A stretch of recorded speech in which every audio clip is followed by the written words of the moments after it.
Hello, and welcome to a very spooky episode of the Elite Daily Show. I'm Gabby. And I'm Carl. And as you can see, our studio is haunted by ghosts of people who have ghosted us. Oh, that's what that is. Yeah. Because I didn't know.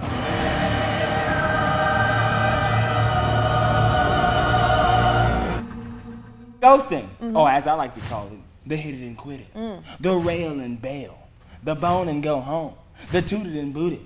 The eat and retreat. Ooh, okay. You know what? I'll admit it. I've ghosted before. I've done it. Because sometimes the best response is no response. Is it, Carl?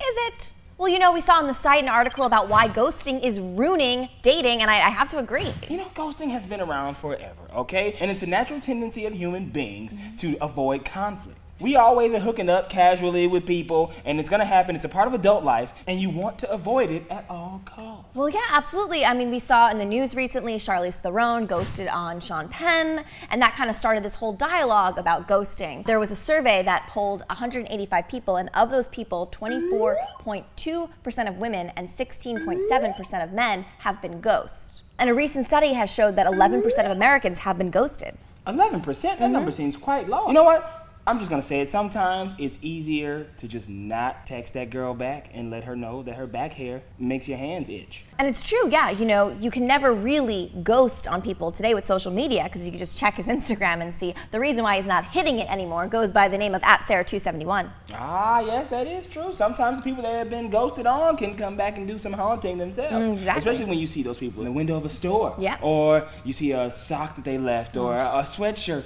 or this bobby pin that you found while you were vacuuming. Do you think she wants that back? Good afternoon, ladies and gentlemen. I am Carl, and this is a class on ghosting through the ages with Carl. Let's begin at the dawn of time. Caveman times. So I got this girl in my cave, right? And I'm etching. But then she looks at me and she goes, "We should do this every day." Clingy. Not me, son. So I just run outside and get eaten by a saber-toothed tiger. Boom, ghosting in caveman time. Ancient Egypt. So I'm walking in the sand with this young Egyptian lady. And she looks at me and goes, "We can cross the river Nile together." And I'm like, whoa, I do that alone. So I sphinx her. That means I refuse to let her get my number before she answers a riddle. Ghosting in the Middle Ages! I just die of the plague. That's all I do. Ghosting with the Pilgrims. So I'm dating this girl. I got a buckle on my hat. She's like, "I'm trying to move into your cabin and eat turkey with the Indians." And I'm like, ooh, nah, not gonna work. So what do? A little something called Roanoking, where me and everybody I know disappear without a trace, leaving an unsolved mystery for hundreds of years. Ghosting on the Titanic. So you got this girl, she's floating on this big ass door, and she's like, "You can scoot on this door too." And I'm like, "Ooh, nah, bruh. I'll just swim next to." And Celine Dion would play. Ghosting in World War I. Got drafted, sorry. Ghosting in World War II. Got drafted again, sorry.